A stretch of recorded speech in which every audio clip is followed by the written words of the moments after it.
아, 저는 지금 아주 기묘한 초대를 받고 이곳에 와 있습니다. 제가 그 초대를 받은 게 아마 지난주 금요일쯤이었을 겁니다.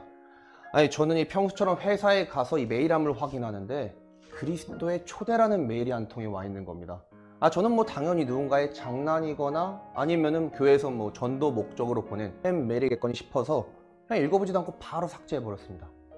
근데 이 다음 주 월요일에 또 회사를 가서 메일함을 확인했더니 아니 글쎄 이 그리스도의 초대라는 메일이 3통이나 더 와 있는 겁니다. 저는 뭐 이게 주말에 한가한 어떤 놈이 계속해서 스팸 메일을 보내나 싶어서 이번엔 살짝 좀 짜증이 났습니다. 그래서 이번에는 바로 삭제하는 대신에 읽기 버튼을 눌러보았습니다. 뭐 당연히 이상한 광고창이 잔뜩 뜰 거라는 제 기대와는 달리 내용은 굉장히 간단했습니다. 예수 그리스도와의 만찬에 당신을 초대합니다. 금요일 저녁 성산 레스토랑. 이 정말 간단한, 좀 이상한 초대장 아닌가요?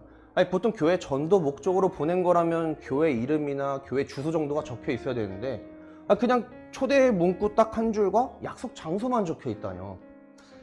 살짝 호기심과 이 당혹감에 사로잡힌 저는 혼자서 이렇게 중얼거렸습니다. 이거 성산 레스토랑. 이거 내가 와이프한테 프로포즈한 곳이구만.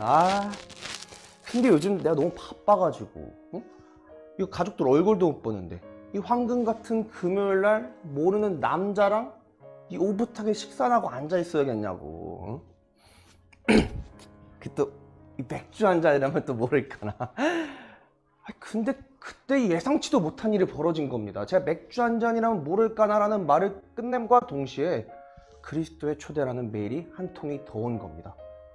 저는 너무 깜짝 놀라서 바로 확인을 해보았습니다. 예수 그리스도와의 만남에 당신을 초대합니다. 용산 맥주. 저는 너무 깜짝 놀라가지고 뒤로 넘어질 뻔했습니다. 바로 뒤로 둘러보았지만 사무실엔 저 혼자밖에 없었죠.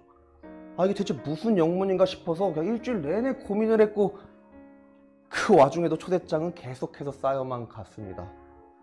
그렇게 시간이 흘러서 저는 일주일 내내 저를 괴롭힌 그 작자의 얼굴을 보자는 마음으로 지금 이렇게 약속 장소에 나와 있습니다.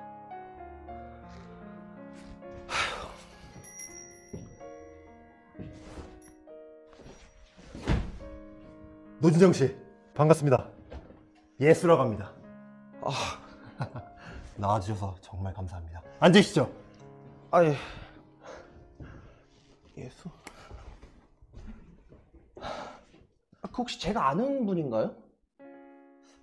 어려운 질문이네요. 그렇다고 하는 게 맞을 겁니다. 저는 당신 본 적이 없는데요? 다시 한 번만. 누구시라고? 예수요. 어릴 때 나사렛에서는 예수라고도 불렀죠. 근데 그 한국인이시네요. 고향이 나사렛은 아니라서요. 뭐 그러시겠죠. 말투 보아하니까 뭐 서울이나 인천 뭐 그런. 베들레헴입니다. 나사렛에서는 이집트로 떠나기 전에 잠깐 살았고요. 그나저나 제가 유태인의 모습이 아니라서 조금 실망하신 것 같네요.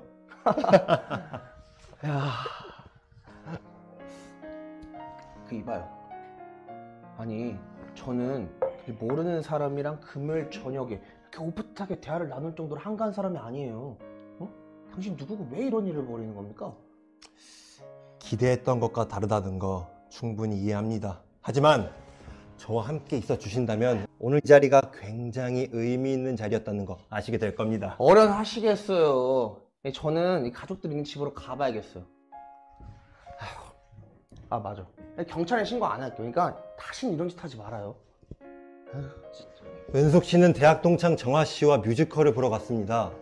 서준이와 서연이는 외할머니 댁에서 뽀로로를 보며 놀고 있죠. 아마 당신도 1시간 전쯤이면 이 얘기 전부 들었을 텐데요.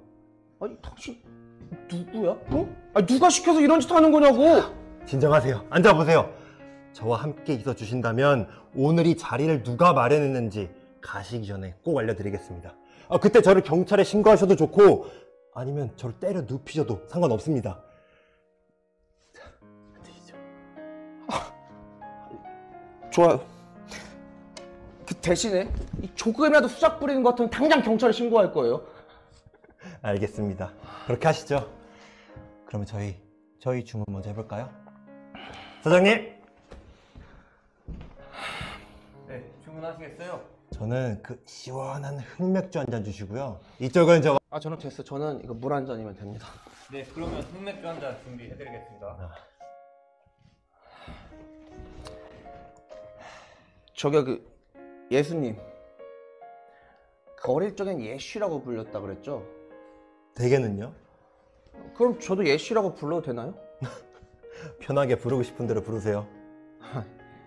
그러면 예쉬, 저 궁금한 게 있는데 이 물을 포도주로 바꿀 수 있나요? 당연하죠. 사장님! 네, 부르셨나요? 이 손님께서 물 대신에 와인을 원하시는데 혹시 하우스 와인 한 잔 갖다 주실 수 저도 같은 맥주로 그냥 한 잔 주세요. 네, 그러면 흑맥주 2잔 준비해드리겠습니다. 감사합니다. 그 교묘하게 잘 빠져나가시네요. 내가 예수라는 걸 납득시킬 수 있는 일은 그리 많지 않습니다. 이제 진실한 게 나오시네. 제안을 하나 하죠. 지금부터 불신을 중단하고 내가 진짜 예수인 것처럼 우리 대화를 나눠보면 어떨까요? 만약 눈앞에 진짜 예수가 있다면 묻고 싶은 게 많지 않았나요? 좋아요. 그러면은 한 개만 물어볼게요. 요 며칠 전에 길가에 있는 이 교회를 지나가는데 표지판에 이렇게 적혀 있더라고요. 이 나를 통하지 않고서는 아버지께로 갈 수 없다. 아니, 만약 당신이 정말로 이 말을 한 거라면은 완전히 그냥 헛소리란 거예요. 왜 내 말이 틀렸다는 거죠? 이 세상 모든 사람들은 이 다양한 종교를 가지고 있고 또 그에 맞게 다양한 신을 섬기고 있는데 예수만큼은 자기만 옳다고 주장하고 있지 않습니까? 그렇게 말씀하시는 건 좀 곤란할 것 같아요. 곤란하시겠죠. 근데 이 예수의 방식이 뭐 마호메트, 부처, 뭐 공자 이런 사람의 방식보다 낫다고 대체 누가 말할 수 있죠? 다른 종교가 옳다고 생각하세요? 뭐 제 친구들 몇 명이 절에 다니는데 그 친구들한테는 불교가 잘 맞는 것 같더라고요. 불교가 맞는지 물어본 게 아니라 그게 옳다고 생각하는지를 물어본 겁니다. 아니 뭐 그 친구들한테 불교가 잘 맞으면은 그게 옳은 거 아닐까요?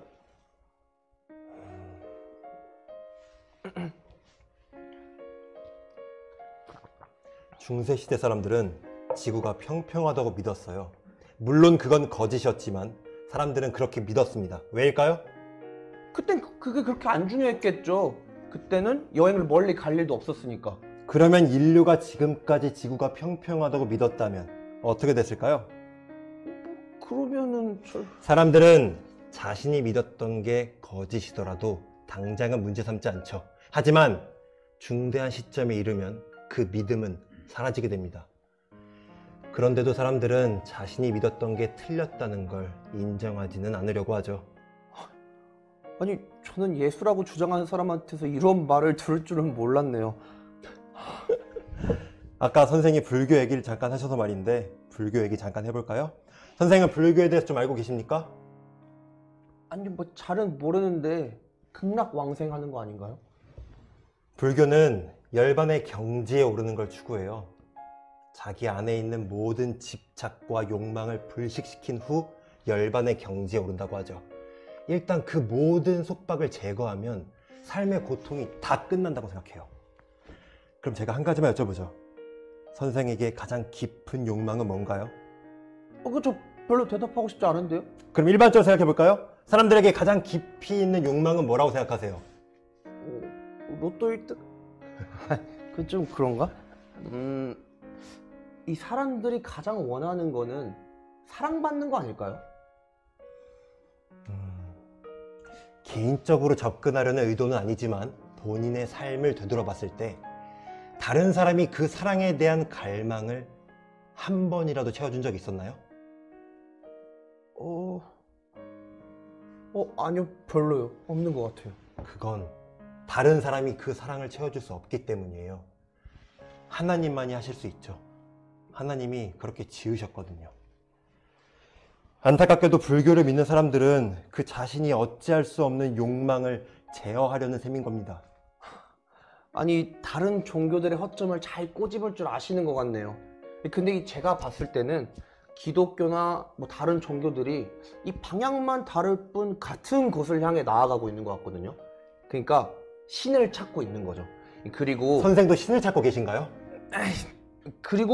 그 각자의 방식으로 신을 찾고 있는 거죠. 그런 점에서 제 친구 명곤이가 다니는 교회가 참 좋습니다. 그러니까 거기는 각자의 믿음을 존중하고 그리고 신을 찾는 방법을 도와주는 것 같거든요. 거기에 한 가지 문제가 있습니다. 그게 또 뭐죠? 신에게 이르는 길이 없다는 거죠. 주문하신 맥주 나왔습니다. 거품이 조금 빠졌는데 괜찮으실까요? 괜찮습니다. 선생도 괜찮으시죠? 아, 예. 감사합니다. 자, 이 집 흑맥주 맛이 아주 기가 막힙니다. 시원하게 한잔 하시죠.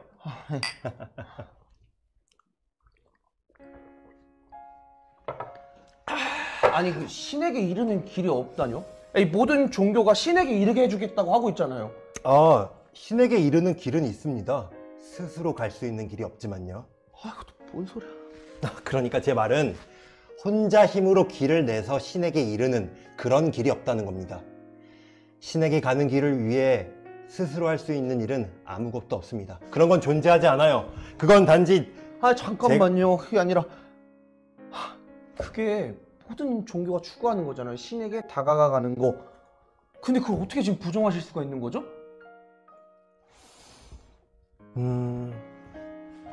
혹시 어릴 때 말썽 피운 적 있으세요? 아, 지금 또 화제 돌리시는 겁니까? 다시 돌아옵니다. 말썽 피운 적 있으세요? 제가 피운 말썽의 역사에 대해서 말하자면은 이거 오늘 밤새도 부족할 것 같은데요? 아주 말썽쟁이셨죠? 아, 뭐 그렇죠.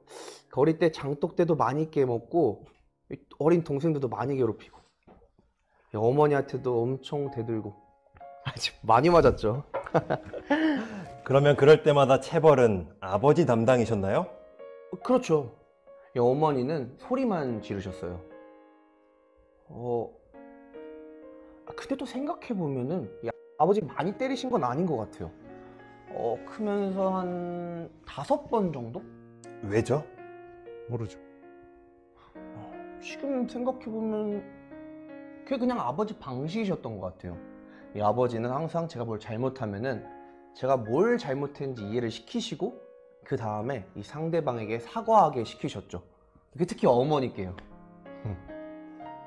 선생의 아버님은 하나님과 공통점이 많으신 것 같은데요. 어째서죠? 두 분 모두 관계 회복에 초점을 두셨으니까요. 그게 무슨 말인지 잘 모르겠어요. 부친께선 선생이 누군가에게 어떤 상처를 줬을 때 그걸 인정하게 하고 사과시키셨습니다. 그건 깨어진 관계를 다시 회복시키는 일이었고 부친께서는 그걸 중요하게 여기신 거죠. 하나님도 이와 비슷해요. 하나님은 인간이 자신에게 얼마나 잘하려고 노력하는지를 별로 중요하게 생각하지 않습니다. 잘할 수도 없고요. 하나님이 인간을 창조하신 목적은 사랑을 주기 위해서예요. 하지만 인간은 하나님을 배척했고 관계를 끊어버렸죠. 하나님이 하시고자 하는 일은 그 끊어진 관계를 다시 잇는 겁니다. 너무 어렵네요. 예를 들어 생각해보죠. 서준이가 어떤 잘못을 저질렀을 때 도대체 몇 장의 반성문을 쓰면 선생님께 다시 사랑받을 수 있을까요? 아니, 뭐요? 서연이는 받아쓰기 시험에서 몇 점을 받으면 선생님께 사랑받을 수 있죠? 아니, 그런 질문이 어디 있습니까? 왜죠? 아니, 내 자식들은 나한테 사랑받기 위해서 뭘 할 필요가 없어요. 그냥 내 자식들이니까. 바로 그겁니다. 그러면은 저희가 하나님한테 인정받기 위해서 아무것도 할 수가 없다는 건가요? 아니, 애초에 할 필요가 없다는 거네요, 지금? 천국에 가는 길을 찾고자 부단히 노력하는 이슬람 신도들은 하루에 몇 번의 기도를 드리면 천국에 갈 자격을 드디어 얻을 수 있을까요? 전 잘 모르겠는데요. 그들도 모릅니다. 여기에 문제가 있죠. 그들은 자신이 최선을 다했는지, 기도와 금식과 성지 순례를 충분히 했는지 아니면 몇 번을 더 해야 되는지 결코 확신할 수 없습니다. 결코 알 수 없죠. 불교를 믿는 사람들 역시 열반의 경지에 오르려면 얼마나 더 오래 수행해야 되는지 알지 못합니다. 근데 그거 기독교도 마찬가지잖아요. 자기가 천국에 갈 만큼 선한 사람인지 대체 누가 알죠? 아니요. 기독교엔 명백한 답이 있어요. 답은 결코 충분하지 않다입니다. 천국에 갈 정도로 선한 사람은 존재하지 않아요. 아무리 열심히 노력해도 충분하지 않습니다. 아니 제가 어릴 때 다닌 주일학교 선생님은 교회 열심히 다니고 봉사 많이 하고 또 헌금 많이 하면 천국 갈 거라고 했는데요. 그분이 착각한 거죠. 그렇지 않아요. 그러면은 옳은 일도 많이 하고 막 10계명 열심히 지키면은 그래도 천국 못 가요? 맞아요.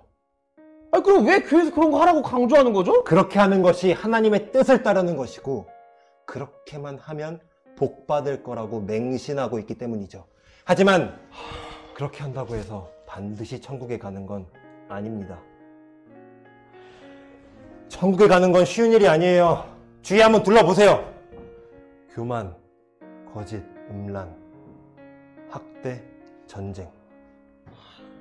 인간과 하나님 사이에 엄청난 틈이 생겼어요. 하나님은 이 틈의 이쪽에, 선생은 반대쪽에 서 있죠.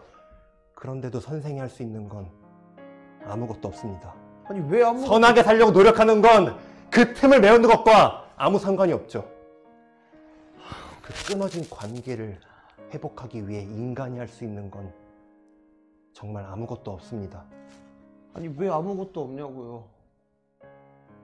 왜냐하면 그 벌어진 간극을 메울 수 있을 만큼 크신 존재가 하나님 뿐이시니까요.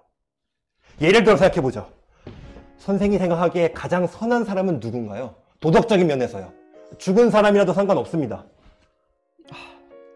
그 돌아가신 우리 할머니? 그 너무 주가조인가요? 그 마더 테레사로 할게요.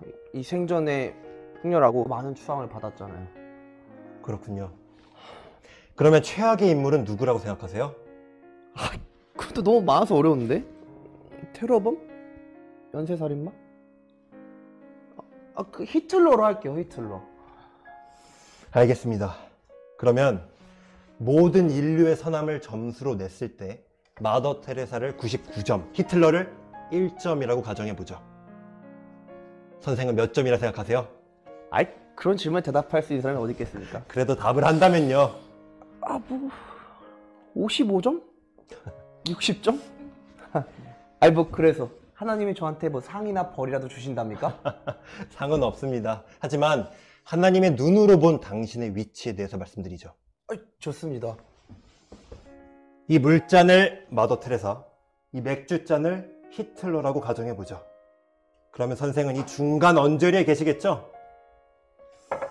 그런데 하나님의 인간에 대한 도덕적인 기준이 얼마나 높은지를 비유하자면 그 기준은 롯데월드 타워 꼭대기보다 더 위에 있습니다.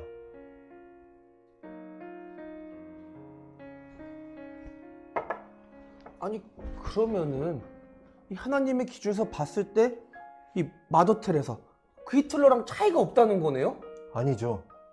히틀러는 지극히 악랄했고 테레사는 커다란 자비를 베풀었으니 같지는 않죠. 하지만 마더 테레사가 행한 덕행 역시 하나님의 기준과의 격차를 메우기엔 히틀러만큼이나 떨어져 있습니다.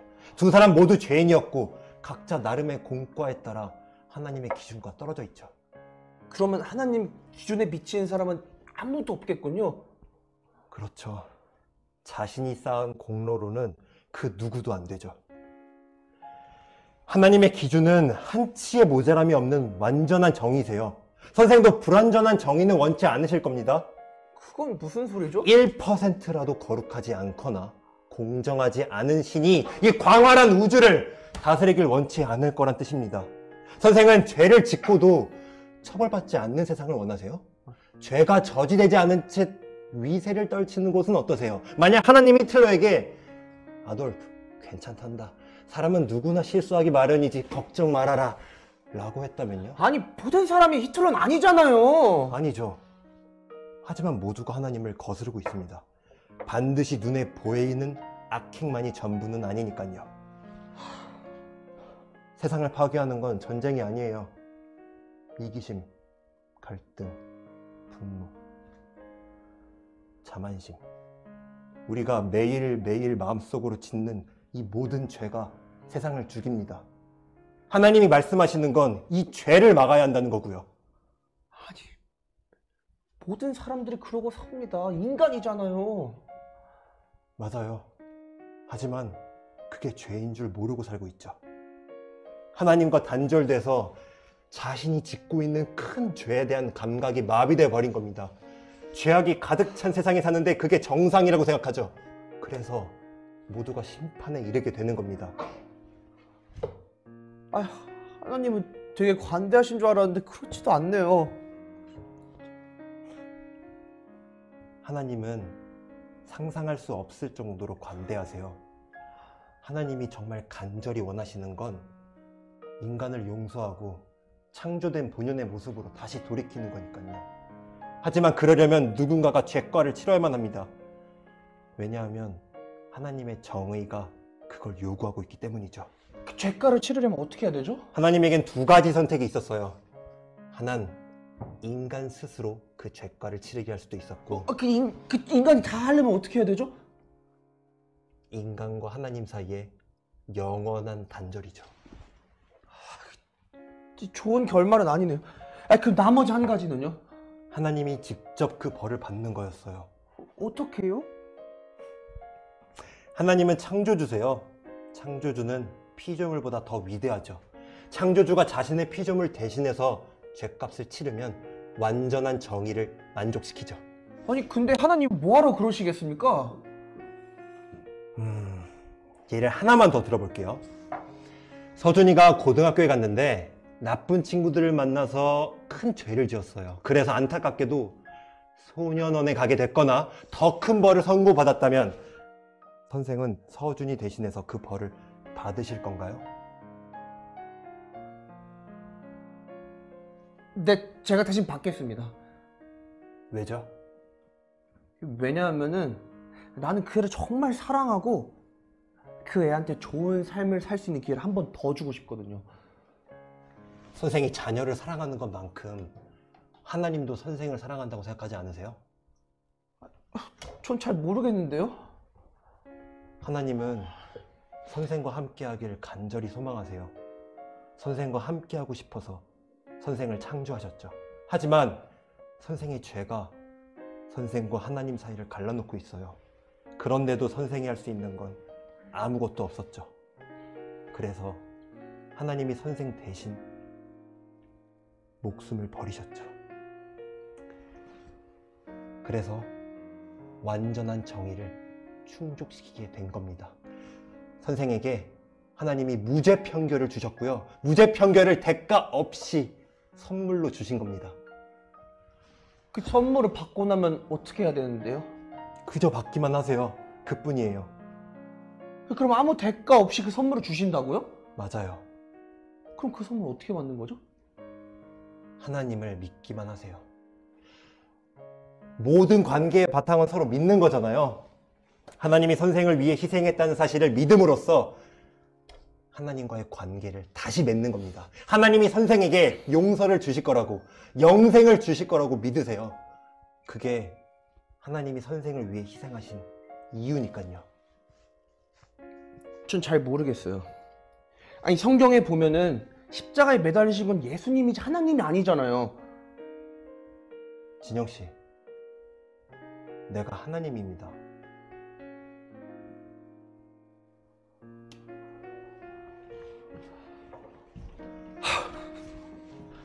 아니 이제 어쩌면 좋죠? 저 사람은 완전 미치광이거나 뛰어난 배우거나 아니면 그건 아니지. 자기가 하나님이라뇨. 저도 어릴 때 교회 다녀봐서 뭐 삼일체? 그런 거 저도 다 압니다. 자기가 예수님이라고 소개를 했으니까 하나님이라고도 말하겠죠. 근데 사람이 자기 입으로 내가 신이다 라고 말하는 걸 보니까 화환이 퐁퐁하더라고요. 저 사람은 대체 누구고 저한테 왜 이런 말을 하는 걸까요? 진짜 당장 뛰쳐나가고 싶은데 저 사람이 거짓말쟁이라는 걸 밝혀내야만 속이 시원할 것 같습니다.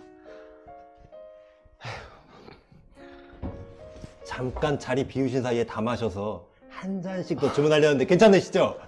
증명해봐요. 증명이라뇨? 아니, 당신이 하나님이라는 거 증명해보라고. 어떻게 해야 믿으시겠습니까? 당신은 이 물을 포도주로도 못 바꿨잖아요. 내가 포도주로 바꿨다면요? 그럼 제 관심을 끌었겠죠. 그런 다음에는요? 그런 다음에는 하나님이 인간이 될 수 있다는 거 잘 믿기지 않을 겁니다. 글쎄요. 뭐 당신이랑 믿겠습니까? 글쎄요. 내가 하나님께 바랬던 게 뭐냐에 따라 달랐겠죠? 아니, 적어도 한국인인 건 기대 안 했어요. 저라도 그랬을 겁니다. 하지만 제 겉모습이 중요한 건 아니에요. 꼭 봤다고 믿을 수 있는 건 아니거든요. 무슨 소리입니까? 사실 하나님은 시각적인 증거뿐만 아니라 사람들이 원하는 모든 증거를 이미 다 보여주셨어요. 하지만 인간은 하나님을 부인하고 있죠. 심지어 시내 산에서 유대인과 하나님이 함께 하셨을 때조차도 그들은 단 6주 만에 내 아버지께 등을 돌렸습니다. 결국 중요한 건 마음인 겁니다. 사람들이 하나님을 믿고 하나님을 겸허히 받아들이고 싶어 하나요? 아니면 그들이 만족할 때까지 증명해보라며 고집부리고 있나요? 그렇지만 사람들이 원하는 모든 증거를 갖고 있다고 대체 누가 말할 수 있죠? 저를 이 세상에 보내셔서 하나님이 어떤 분인지 알리게 하셨습니다. 그게 내가 세상에 온 이유니까요. 그리고 내 부활은 내가 하나님임을 증명합니다. 무엇보다 가장 강력한 증거물로 이 하나님 메시지가 담긴 성경이 있죠. 그렇네요. 근데 그 성경이 없는 지역도 있잖아요. 그런 지역들은 어떻게 하죠? 하나님은 쓰시고자 하는 수단은 뭐든 쓸 수 있죠. 주로 사람을 보내십니다. 하지만 이슬람 국가처럼 선교가 제한된 지역에는 꿈을 통해 당신을 드러내기도 하시죠. 보니까 우리나라 사람들은 엄청난 혜택을 누리고 있는 것 같네요. 이 동네마다 교회가 있고 늘상 당신의 말씀을 들을 수가 있으니. 그쵸. 하지만 하나님의 메시지를 받아들이려고 하지 않는 사람들이 대부분이죠. 하나님은 자신을 믿으려고 하는 사람에게 나타나세요. 마치 죄사함을 받으려고 하는 사람에게 죄사함을 주시듯이요. 혹시 지옥이 있나요? 네. 하나님과의 단절을 선택한 사람들이 있는 곳이죠. 그것이 얼마나 끔찍할지는 상상조차 어려우실 겁니다. 지옥은 어떤 곳인가요? 선의 근원이 없는 상태를 생각해 보세요. 바로 그곳이 지옥입니다. 하나님은 모든 선의 근원이시기에 하나님과의 단절을 선택한 사람들에게 선이란 없습니다. 그곳은 정말 끔찍하죠. 아니, 근데 사람들을 왜 그런 데로 보내는 거죠? 하나님은 자신을 받아들이려고 하는 모든 사람의 죄를 용서하세요. 하지만 하나님과의 단절을 지속적으로 선택하는 사람들도 있죠. 하나님은 그런 선택 또한 존중하십니다. 아니, 존중할 게 따로 있지. 아니, 그냥 다 천국 보내주면 안 되는 겁니까? 하나님은 우리 모두를 사랑한다고 하셨잖아요. 사랑은 관계를 강요하지 않아요. 만약 선생이 은숙 씨에게 어떻게든 결혼을 강요했다면 그건 사랑이 아니었겠죠? 하나님이 인간을 창조하실 때부터 자유로이 선택할 수 있는 권리를 주셨고 하나님은 그런 선택 존중하십니다.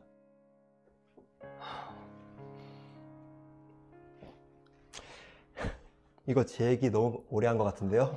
이번에는 선생 아버지 얘기를 해보는 건 어떨까요? 선생은 아버지를 많이 사랑하셨죠? 그렇죠. 이 어릴 때 아버지랑 바다도 자주 같이 놀러 가고 축구도 자주 하고. 근데 그 잘 기억이 나질 않아요. 너무 어릴 때 돌아가셔가지고 한 16살 때쯤이었나? 그 아버지는 천국에 잘 계시죠? 그건 답변하기가 좀 많이 곤란한데요. 그러시겠죠. 그 말이 나와서 그런데 천국은 어떤 곳인가요? 천국은 정말 아름다운 곳이에요. 늘 활기가 넘치고 평화가 충만한 막 가슴 벅차오르는 그런 곳이죠. 아니 궁금한 게 있는데 정말 천국은 이 구름 위에 있나요? 천국을 설명하는 건 쉬운 일이 아닙니다. 마치 석기시대 원신에게 우주선을 설명하는 거랄까요? 이해를 돕기 위해 참고할 만한 게 정말 요만큼도 없죠. 물론 성경에 나와 있는 그대로의 모습이긴 하지만 어떤 면에서는 상상 이상으로 아름다운 곳이거든요. 그런데 그런 데를 가는데 저희가 아무것도 할 필요가 없다고요? 그저 영생의 선물을 받기만 하세요. 그러기 위해선 선생의 선함을 믿어서는 안 되고 하나님을 믿으셔야 합니다. 하나님을 믿는 순간 선생의 죄는 완전히 용서받을 뿐만 아니라 선생의 영혼은 하나님과 연합하게 되죠. 하나님이 선생 안에 살러 오는 겁니다. 그 앞에 죄를 용서해 준다는 부분은 너무 좋은데 하나님 제 안에 살러 오신다는 점은 조금 찜찜한데요? 그게 가장 좋은 부분이죠. 그런가요? 선생에겐 늘 사랑하고 받아주고 곁에 있어 주려는 누군가가 필요합니다. 사실 선생뿐만 아니라 누구나 필요하죠. 하나님이 그렇게 지으셨거든요. 아니 생각해보니까 그 제 딸 소윤이에겐 제가 없으면 안 되더라고요. 딱 중2까지만 참으세요. 한참 남았네. 기뻐해야겠죠 이걸? 형님, 좋은 시간 보내셨나요? 이제 곧 영업 종료 시간입니다. 벌써 시간이 이렇게. 곧 일어나겠습니다. 네, 감사합니다.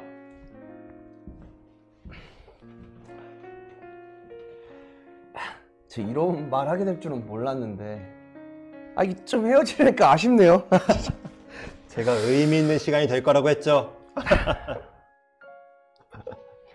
참 그 초대장 누가 보냈는지 말씀 안 해주셨는데 제가 볼 땐 모든 걸 다 당신께서 계획하신 것 같거든요. 사실 진영 씨, 당신의 생각이에요. 아버지 돌아가셨을 때 기억 안 나세요? 울면서 하나님께 소리치셨잖아요. 여기 와서 아버지를 데려간 이유를 설명해 보라고. 잘 기억이 안 나네요. 아니요, 제가 기억하고 있었어요. 아주 오래전부터 이 시간을 계획해왔죠.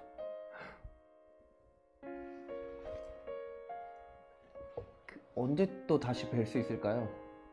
그건 당신한테 달려 있어요. 전 잘 모르겠는데요. 아니요, 당신은 다 알고 있어요. 명함 하나 주시겠어요?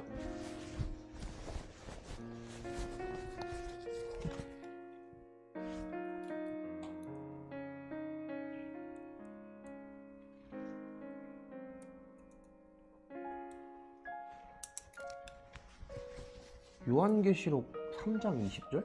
그걸 보면 나와 연락할 방법을 아시게 될 거예요. 자, 가족들이 다 집에 돌아와 있어요.